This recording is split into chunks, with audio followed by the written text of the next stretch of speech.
Adam, you're muted. Oh, I was muted, everyone. Let's start all that over again. Technology. I'm Adam, and I work at Tattered, and this is Colorado's largest independent bookstore. And now that you can hear me, I just want to thank you for supporting us. This is our 50th year in business, and we couldn't do it without readers like you, so thank you so much. We have opened a new store in downtown Denver in McGregor Square, right next to the Rockies ballpark. So let's check that out. And we're opening up a kids-focused store out in Aurora at Stanley Marketplace. Before I go any further, we do have closed captioning down at the bottom. So if you see a button that says CC, that'll make it be closed captioning for those of you who need it or want it. Check out tatteredcover.com/event for more virtual author events. Next Tuesday, we'll have Brittany Ackerman, who will be talking about her debut novel called The Brittnys. So if you're interested in that or any other events, please check out tatteredcover.com/events. Tonight, I am so excited to introduce the author of Questland, Carrie Vaughn. Carrie, her work has included the Philip K. Dick award-winning novel Bannerless, the New York Times bestselling Kitty Norville urban fantasy series, and over 20 novels and upwards of 100 short stories, 2 of which have been finalists for the Hugo Award. As an Air Force brat, she moved around a lot, and now she is here in Colorado and rocking and rolling and still writing books, and her latest is Questland. So I'm so excited to welcome Carrie Vaughn. Carrie, thank you for joining us tonight. I'm happy to be here. And can you turn on my video? Yes. Oh, there we go. Yay. All right. Technology. Perfect. Technology. I have done so many of these, and I'm still on. We live on Zoom now, and how do I mute myself? Right. Anyway, Carrie, thank you so much for joining us. Thank you for hosting. I'm happy to be here. For sure. And your latest novel, Questland, it really intrigued me. It's not something I'm super familiar with, like everything that it's about. Before I kind of read it, like that's not my world I really live in. What is Questland about? Tell readers about it. So the elevator pitch for Questland, I've got my copy right here. Yay!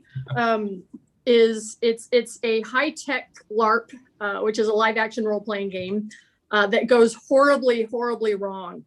And my main character, Professor Adrienne Cox, is a literature professor who has to save the day, as you do. She is with, she accompanies a team of mercenaries onto the island to try to sort out what went wrong and who the bad guys are. And it turns out the island is in beta testing, and nobody really knew that until they get there, and chaos ensues. Yeah. So it's. I've seen a couple of reviews describe it as something like a love letter to geekdom, and that's a very accurate description, I think. Yes, I will get into the geekdom about it. And like I said, I don't know anything about LARPing. I've heard of it. I know in theory what it is, but just reading this was a wild ride. And I know you mentioned you were comfortable with doing a little reading, even though we're still virtual. What part of the book will you be reading from? I have a short chapter. It's only about 5 or 6 minutes or so. So it should go pretty quick, but it's chapter 7. So it's not right at the start, but it's just kind of at the beginning of the adventure after all the setup. But this chapter will give you a really good idea of what you'll find in the rest of the book. So I thought it was a pretty good kind of overview, an intro to the whole story. And I do need to preface it a little bit. There is a line in here in the language of the elder gods that I cannot pronounce. So I will be skipping over that line. And I had to apologize to my audiobook narrator. Because you're writing a book and it looks really cool, and then you realize at some point somebody's going to have to pronounce it. But fortunately, there's like tutorials on YouTube, because everything is on YouTube. Everything, yes. All right, I'll mute myself. I'll be in the background. I'll let you just take over, and I'll come back when you're done reading then. Okay, thank you so much. Chapter 7, Too Deep We Delved. The forest closed in around us, and it was hard not to feel claustrophobic. The sky was gray and weighed down on us. Torres had estimated half a day's walk to get to the castle from the shore where we'd landed, if we didn't run into problems. The Fellowship of the Ring traveled for months just to get from Rivendell to Moria. A lot of people missed that bit. The books never really went into the slog, getting from point A to point B in a pre-industrial world on foot, because it was exhausting. No one wanted to read about how much the hero's knees hurt or finding a tree to pee behind. Forget the wilderness survival skills of building fires and setting snares to catch rabbits. How the hell did one pee in the wild without getting anything on your boots? I can see it now. The dungeon master says, roll to save not hitting your own boots with pee. Difficulty, girl in fatigues. Disadvantage, exhaustion. Who would ever decide to do this for more than a few days unless the fate of the world was at stake? Ahead, Torres slowed, and I moved up beside him to get a look at what he'd seen. He put out an arm to hold me back. This was becoming a familiar pattern. A pair of stone pillars marked some kind of gateway, camouflaged among the trees. 10 or so feet tall, made up of dark stone blocks, splotched with green and gray lichens to make them seem ancient, some monument from a previous age, as if some ancient civilization had once inhabited the island, an illusion of a fantasy world with a history reaching back thousands of years. We aren't even following a trail. How the hell do we keep running into stuff? Rucker exclaimed. Random encounter, I said. They want to keep the guests busy, part of the quest. You know who's been busy? Wendell said. The design team. I don't remember this being on the map either. They didn't tell Lang about any of it, I said. They were holding out on him. Which suggests they'd been planning the mutiny for a long time, Almonte said. No ominous voices foretold doom. No riddle-wielding creatures jumped out at us. I pushed past Torres to get a better look at the structures. It might have directions on it or instructions. Professor, we need to keep moving. The pillars had inscriptions on them in some invented language, characters meant to look ancient but still legible to the average modern person. Except, buried among the strange figures was a sentence I recognized, Latin alphabet, invented words. Wendell was studying the other pillar. Hey, this one's in English, I can read it. I frowned. Let me guess, it says that is not dead, which can eternal lie. They all stared at me. How did you know that? Wendell asked. Because this one says Cthulhu Ryloth. Okay. Language of the gods. Wait, what did you even just say? Wrecker said. In his house at Ryla, dead Cthulhu waits dreaming. Welcome to a shrine of the elder gods. Dom, you just couldn't resist, could you? Wendell chuckled. So we need to be on the guard for animatronic Cthulhu? Maybe. The pillar had lines, straight cuts in the stone that at first I thought were the mortared space between bricks, but there wasn't mortar. They were meant to open up. Wendell, I said, I think there may be some trapdoors in the stone. I started running my hands along the lines, searching for gaps, pressing on runes and characters, looking for some kind of button. Are you sure you should be doing that? Torres asked. There might be a clue, I insisted. Treasure, something we'll need for the next round. I thought we established that this isn't a game, the captain said.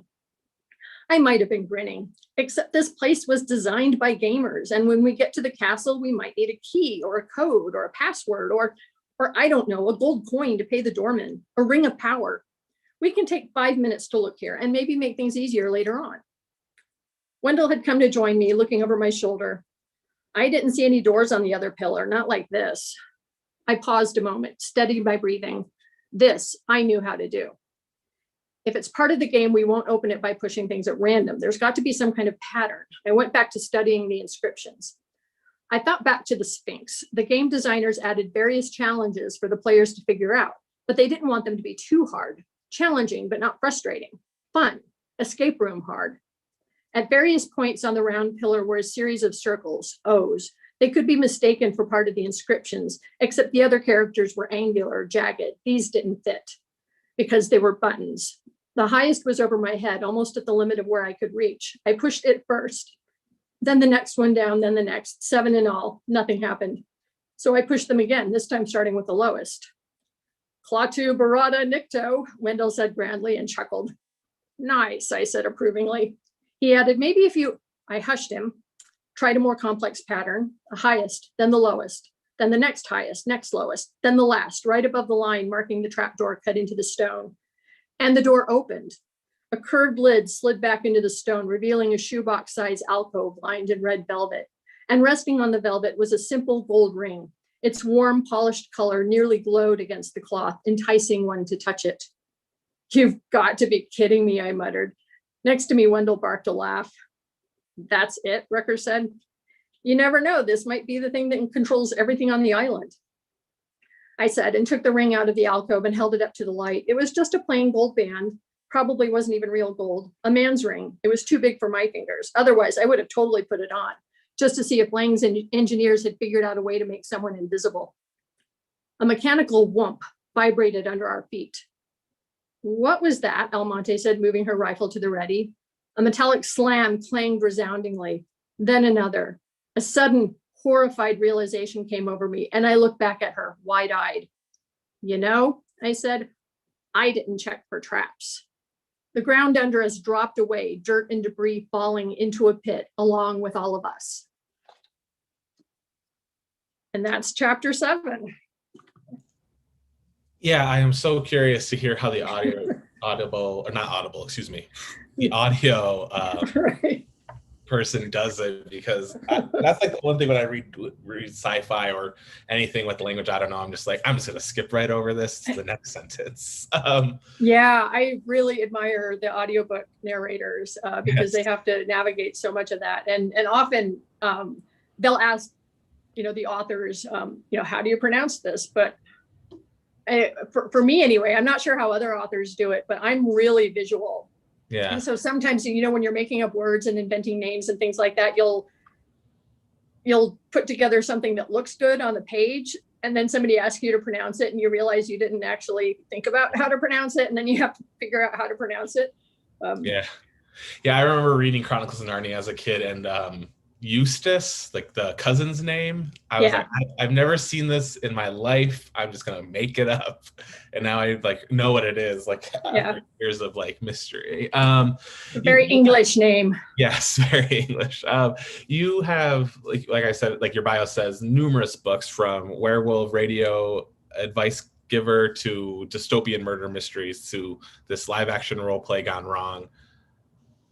So I'm assuming you're interested in all this in real life. Yeah. What got you into sci-fi? What turned you on to these worlds? I grew up with it. My parents are both big science fiction readers and fans. So my mom's kind of the reader. She was the one who handed me books. So she was giving me, Robert Heinlein, Isaac Asimov, all the classic kind of golden age science fiction writers. My dad was the movie guy. So with him, I watched 2001 and The Day the Earth Stood Still and the old George Powell War of the Worlds. So all of the classic movies. So that's what we grew up with. I grew up with Star Trek reruns and all of that. And to the point where I thought everybody read science fiction, and then I kind of got out in the world and realized that no, not everybody grows up reading and watching all of this. So I grew up with it. I came to it really naturally. It's what I read. It's what I like to watch. It's kind of where I live. So yeah. And what, once you realize not everyone is reads only sci-fi or watches only sci-fi, that's part of their life, what made you stick with it? Just because it was so familiar? What makes sci-fi fantasy talk to you? Well, it grew into reading. I started in science fiction, but at some point it grew into a love of everything. My degrees are in literature. I have a master's degree in English literature. So eventually it expanded to everything. So I got to a point where it was all just books. It's all just books. It's all reading. It's all literature. I used to get in arguments with professors in college who didn't want to treat science fiction with respect. But from my perspective, it's look, it's all words, it's all words on the page. It's all literature. It's all doing the same thing. But I still love science fiction. There's so much to do in it. There's so much that has been done. There's so much possibility.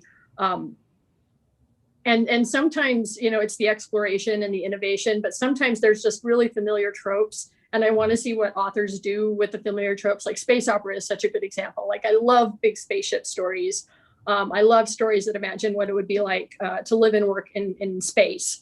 And so I'm always really interested to see what different authors do with kind of that same parameter. And I think all of science fiction and fantasy is kind of like that. We love, if you read fantasy, chances are you love dragons and you love magic and you love all of that. But the draw is finding the authors who do it really well, so that it makes you feel like, it gives you that kind of buzz that you like from getting your thing, but also show you something new. And if they can do both at the same time, then that's really fantastic. For sure. And I think I mentioned, I don't read too much sci-fi and fantasy. Not that I'm against it. It's just, I read like what comes to me. And right. Your book came to me and they're like, would you mind, being in conversation? I said, of course. LARPing. I want to talk about this. Are you a LARPer? Did you LARP? What is your history with this? I have LARPed. This is the verb conjugation there is funny. I've mostly done tabletop RPGs, with the dice and the books and the dungeon master. I have done live action before. I'm also a member of the Society for Creative Anachronism, which is not gaming so much, but it is researching historical periods and wearing costumes and creating another world, a fantasy world. I've done a little bit of everything. It's so interesting to me. I remember my first experience with tabletop. It was 2012. I just know the year off the top of my head, and I knew nothing about it. A roommate did, and I was like, yeah, sure. And it's just such a wild thing. It's just storytelling to the extreme, like just caffeinated everything. Do you view like your role playing as a way to form your eventual writing, or are they two separate things? They're really separate for me. But the storytelling is exactly right. The attraction of gaming for me was the collaborative storytelling that you get together with your friends and you all tell a story together. And the thing about the collaboration is, other people will come up with story ideas that I would never come up with, and then getting us all to kind of work together. And if you have a really good GM, then it ends up being a really good story. You've got objectives and obstacles. I have found I do much less gaming since I started writing full time. So the scratch that got itched, the itch that got scratched with gaming has kind of been eaten up by being a professional writer. So I just don't do as much gaming because I find that muscle already gets worked so much that I don't have the energy for it often. It's kind of they rarely, my gaming has rarely fed into my writing. Sure. No, that makes sense. I'm just curious. It's always curious where there's things that kind of overlap, how much they overlap. And like you said, like there's just not a lot of time for you to be doing both. Is a novel based on LARPing something you had in mind for a while because you had experience in the gaming world like that? Or how did Questland kind of come about? So I've been working on the idea for a long time. I actually looked up the earliest files with my earliest notes, and they go way back to like 2003, which was a shock for me. Like I knew I'd been working on it for a long time, but I had no idea that that's how long ago that I first got the idea. And the initial idea actually came from the technology, that realizing we are living in a world where technology is being able to replicate some of the things that were once considered magic. There's the famous Arthur C. Clarke quote that sufficiently advanced technology is indistinguishable from magic. And I just started looking at things like cell phones and Bluetooth, invisibility cloaks. Like that's something that people have actually worked on. It's a kind of thing, it's got like cameras on it, so it projects, the view behind to the front, and so it makes you look invisible, but it's magic. Like it looks like magic when you see it working. Like the Boston Dynamics robots, the big dog robots and stuff. It's like, yeah, you dress one of those things up in like fur and scales, and like it looks like some creepy monster, so that's where it started, is we are getting to a point where you could have like a really immersive LARP, not where you're just sort of pretending to roll the dice and things like that, but things that could actually work. And that was kind of my starting point. So it's like, okay, so let's say somebody puts together a theme park or, an island. Yeah. was literally thinking like Jurassic Park meets Tolkien, Yeah. which is kind of a, a flippant way to say it, but that really is. It's like, okay, what would that look like? And it's really funny that it did take so long for this idea to kind of blossom, but I think it's much more timely and relevant now than it was 15 years ago. That, in a world where we have like, your Elon Musks and your Jeff Bezos, where we actually have like eccentric tech billionaires running around doing crazy things. It becomes much more plausible, and so that's kind of where the whole thing is. It's like some of these things become much more plausible in our world now. Something that was really fantastical, like when, say, the movie Westworld came out, the first Westworld from back in the 70s, super fantastical. But now I look around and it's like, no, we could do this. This is something that could actually happen. And then I was off to the races from there. With it kind of being in your mind in 2003, and obviously it's 2021 now, did the shift in technology, how did that influence the writing? Or I guess I should really ask, when did you kind of go back into it and actually start writing it? Because like you've had obviously multiple novels in between. When did you kind of like revisit it then, if you weren't doing it from 2003? Yeah, I initially wrote like a short story version of it, or a much shorter version of it, and it didn't really work. So I put it away for a while, like years, it sat for years. And I couldn't tell you now, like, I don't know exactly why I went back to it, but I think it might've been like looking at the technology and looking at, the neurotransmitter kind of thing that people are working on, and, operating computers with your brain, and went back to it, looked at ways to expand it, make it just much more complex, and also realizing that this is a story that I could use to kind of comment on like fantasy tropes and geekdom and gaming and real world violence versus gaming violence, and how to get those together. And then once again, I kind of worked on it, put it away because I got busy with the Kitty Norval series and a bunch of other things. And then I wrapped up the Kitty series. And so I went back to old manuscripts and things like that and pulled it out. And that's where, this was only a few years ago at this point, but that's where I realized like the whole tech thing had exploded. We can now operate your thermostat via your phone. There's so much more going on now. And just the social dynamics of gaming. That's the other thing that happened between now and then is all of this stuff became so much more mainstream than it ever had been before. With the Comic-Cons and Dungeons and Dragons is mainstream, that blows me away every time I think about it. But also the theme park, the idea of a really immersive fantasy theme park became relevant because, in the interim, all of a sudden, the Wizarding World, the Harry Potter Wizarding World, Galaxy's Edge at Disney, the idea that, yes, people really, it is marketable. It actually, because, early on, I remember pitching it to one editor who was just like, this isn't viable. This isn't financially viable. And now I'm like, Galaxy's Edge proves that this sort of thing is financially viable and that people are kind of desperate for it. And that there is a market there. So yeah, it's just, I just sort of had to be patient and kind of keep noodling at the idea. And then the world, the actual real world kind of grew into the story in a way that I really didn't anticipate. Yeah, that's super interesting. I mean, you're absolutely right with everything kind of becoming mainstream. I was watching a movie and I can't remember it, but it was they made fun of like an adult for reading comic books, and I was like, that's like 90% of the world right now. Like,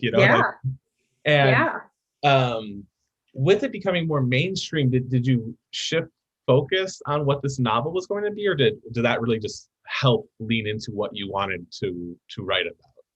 It leaned into it. Yeah, it was a way of realizing that a lot more people speak this language than maybe when I originally had the idea, and that I could put in a bunch of Easter eggs and I could make all of these references, and my audience for the most part is going to get it. And yeah, just knowing that the audience for this kind of thing is just much bigger. So that was sort of freeing in a way. Yeah, definitely. I can imagine.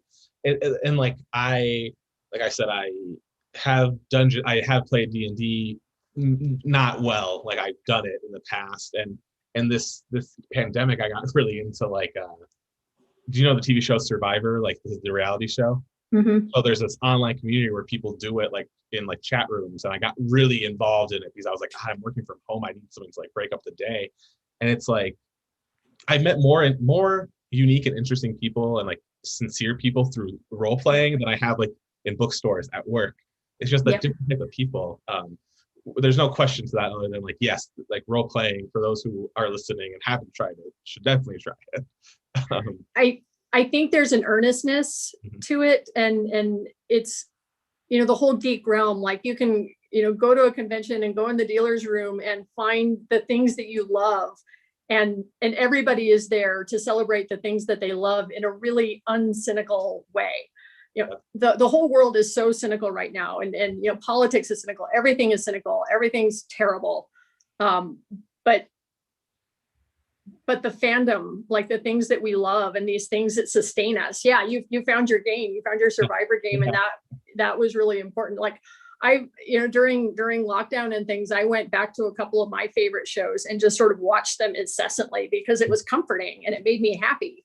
And sometimes I think it's that simple. Like a lot of this, it makes us happy and it's comforting, and there's a community there. And that's what I really love, is that you can share this with other people and no one's going to make fun of you for it because they're all doing the same thing and we're all in this together. And that's what I really love about it. I miss conventions because that's how I get my vibe. It's like, I love being at a convention with all of these other people who are grooving on the same things that I'm grooving on. We all may have our different fandoms, but we're all there to just celebrate, and it's great. Yeah, you're right. Everything's cynical, and like fandom is so earnest. Like everyone's like, yes, you can disagree with whatever small opinion and get in little fights, but it's like, in the end of the day, you're all there because you all have like heart for something, you know. And your characters in this game, like, they're so fully realized, they're so warm, and I love a cozy book. And like people always say, like, oh, like, don't describe my book as cozy. A good book should be cozy, even if it's a murder mystery. I want coziness. And like them off island. I guess just talk about your experience, how you create characters. Like, what is your approach? That's a really good question. I don't know. I know that's a very unsatisfying answer, but in some ways, the characters are the things that I don't think about as much as some other things. Like plot has always been really hard for me. So I end up thinking a lot about plot and working really hard on plot, and world building and descriptions and all of this other stuff. And eventually I get to the point where the characters sort of inhabit all of the other work that I've done. I start with the story. I sort of rarely start with a character. I start with, the world or the concept. The same thing sort of happened when I did my werewolf series, the Kitty series, that I had the idea of the talk radio show. And it's like, well, if you have a talk radio show, you need a host. Okay, well, that's that character. And it was sort of the same thing here. It's I wanted to have this immersive fantasy world island with magic. So who's the best person to guide the reader through that? Who's the best viewpoint character that we're going to see this through her eyes and her experience? And I hit on the literature professor, first because it's something I have experience with, so I could sort of talk the talk on that one. But also she's going to be detached enough to be able to make observations about it. So, she's a geek and she's immersed and she loves this, but she's also kind of got this critical apparatus and she's constantly analyzing things. She's constantly looking, what does this mean? How does this fit together? What are we doing here? Which is basically what the study of literature is. It's looking at things and figuring out what they mean, and analyzing them. And so having a character who could do that on the island, I thought it was the best way to show it to a reader. I always love that, like that viewpoint character. Like you said, there's always common tropes, and that has to be one in a fantasy world or sci-fi, because we don't live in that world. So we need someone that kind of bridges that gap. And as someone who got my degree in literature as well, those literature, like, it's just like you hit the nail on the head. It's so like, that's every literature professor is like that, So funny to me. Going back to LARPing, did you LARP again in preparation for this, or did it just pull from memory? I didn't. I did all my LARPing in college, so which was a while ago now. Yeah. But I have friends who do. It's the kind of thing that it hasn't changed all that much, and I have friends who do. So listening to their stories and kind of poking around online and things like that. But yeah, it's also, I use the term LARP to describe the book, but that's not strictly what's going on. That it's this more like crazy, weird thriller adventure story that I think Addie manages because it so resembles a LARP that's how she that's how she manages the whole experience. Yeah, for sure. I'm just like, I think like when it was pitched to me, when they're like, and that's the term they use, and that's kind of what we talked about. And it's just world to me, because it's just like, it's a very easy way to describe it. Yeah. And so like we talked about the technology, we talked about like the LARPing aspect, the tropes that we need. Did it all come together fairly easy for you? I know like it was in 2003, it didn't work. Years later, the world changed. Was physically writing it easy for you? No. Sometimes it is and sometimes it isn't, and this one just had so many pieces and it sat for so long. So it sat, and then I'd pull it out, and then it would sit, and then I'd pull it out. So a lot of the details changed. I was sort of kind of constantly fiddling with details. Like the tech billionaire character Harris Lang changed a lot between 2003 and now. Addie's backstory changed a lot. Like a big part of her backstory that's kind of hard to talk about is I made her the survivor of a school shooting when she was in high school, and that was kind of a difficult thing to decide to do because it is really fraught and really, I didn't want to be exploitative, but at the same time, I think about this a lot. There are hundreds of people at this point, like hundreds of adult people walking around who survived that. So that is a character. That's like a character that exists in the world. So that's something I added to the story very late. I'd been working on it for quite a long time. And then I decided to make that part of her backstory. Once again, because, a few years ago, it's much more topical than it was, back in 2003 when I first started it, when I first had the idea. And it turns out that was the right call. It gave me a way to talk about violence, and it gave me a way to give Addie a really unique perspective on violence that she talks about throughout the book. She talks about, gamers who play at violence, fictional violence, gaming violence versus real world violence. And she's constantly kind of meeting people who underestimate her. But she has an experience with violence that nobody else, except for the military, the military ex-special forces people that she's working with. So, the idea that this literature professor kind of has more in common in some ways with the ex-military guys than with the other gamers, that they share an experience that nobody else on the island does.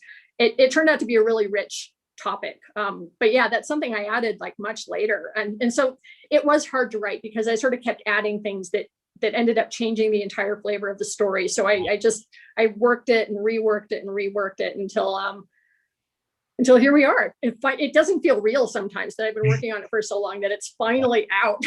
People are finally reading it after all these years. Yeah, no, and were you adding those things because something wasn't working, or it interested you and you felt this was the story that like made sense to put it into? It made the story richer. I've sometimes described my writing technique as kind of oil painting. That revision is a big part of my process. So, I'll do the pencil sketch. I've got an outline that's a pencil sketch. So I have a pretty good idea of how the overall thing is going to look. And then I'll put, a base coat. And then, the image will start to kind of come out, but I'm constantly kind of going over and over it on just about everything that I write. And I'll see something that I didn't think about before. Yeah. that just makes me light up. Like it gets me really excited, and it makes the story kind of come to life. So I'm constantly discovering things like that, but then I have to go back and see how it impacts the rest of the story. You know, you can't just add something, you know, because if you're doing it right, it will impact everything else in the story. Sure. Yeah. So yeah, but I think in the end, it makes it a bigger, deeper, richer story. You know, it could have just been kind of a goofy Easter egg laden romp. But you know, once I realized that the story could be more, I wanted it to be more. Yeah, and I know I focus a lot on like the goofy, not goofy, but you know, I focus on like the surface level stuff because that's like something I just never experienced in a book. Mhm. And it really excited me. And that's what I think Questland is so great about is you have like these multiple layers. It's like all good sci-fi, all good fantasy, all good fiction talks about something that is not what the plot's about, right? We're talking about violence and everything. But then you get someone like me who's just never read a book like this in a long time. And it's like, oh, this is so fresh and so exciting. And yes, I understand all this is happening. But like, God, I'm just such a like, I want to go out there now on this island. I know Oh, excellent. there's some things maybe I shouldn't go out there for, but hey, whatever.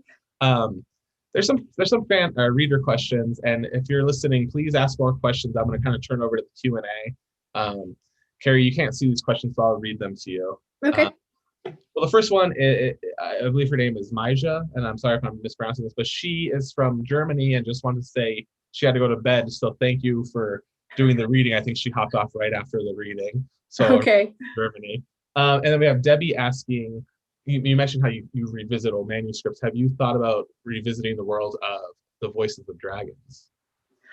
I did a few years ago. I released a novella as an ebook called Refuge of Dragons that is a direct sequel, but I probably won't go back to that particular one apart from that novella, just because I think I said everything I needed to say there. Sure. And then when developing series, because you've written a few series, you've written YA books, adult novels, short stories, do you focus on creating a series, or do you focus creating a story that can then maybe become a series? The second one. Yeah, I'm not sort of naturally inclined to series. I'm not a big series reader. Yeah. So it really surprised me when I started writing series. And I decided that that's a really big key to having a successful series is to, you know, create a world and a main character, particularly a main character who interesting things are just constantly happening to, you know, who has the potential to just go out and have adventure after adventure after adventure, and have that character grow. I'm going to put a plug in for Lois McMaster Bujold. Her Vorkosigan saga is the one series I read every single thing in that series. And so, you know, when I realized I was writing a series, you know, with the Kitty books, and then, you know, subsequently other series I've read, I sat down and sort of made a list of like everything that I loved about the Vorkosigan saga and everything, like why is that series successful, and other series I quit. Like we've all had the series where we got to a book that we just didn't like anymore, and then we just stopped for whatever reason. So it's like, okay, what makes me stop reading a series, and what makes me keep reading the Vorkosigan books? Yeah. And so I came up with a pretty good list, and I did it. Like I try to do that. And the key for me is like having a main character who's very interesting, who readers just want to hang out with all the time, and then having them grow and develop in really believable, interesting ways, like not having them be static. Sure. What is something that really makes you want to stop reading a series? Usually it's because, and this is true of books and TV, I've noticed that the characters start to do things out of character. Sure. That to make the story happen, the characters kind of have to sort of wildly become different people, which means that, you know, they're the reason I'm reading. Like I want to hang out with these people, and if they start behaving in ways that are really illogical or don't make sense based on their own backstories or based on what's happened before, it's off-putting. And so, yeah, you don't want to go back. You know, it's like you miss the people that got you into the series. Earlier, you talked about like world building a little bit. How important is that when you're reading? If something like doesn't slightly make sense, are you able to gloss over it, or does that really bother you as well?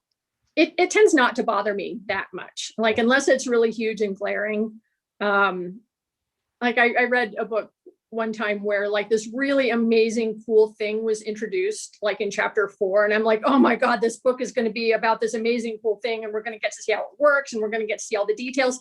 And then it turns out the amazing, cool thing was never mentioned again for the rest of the book.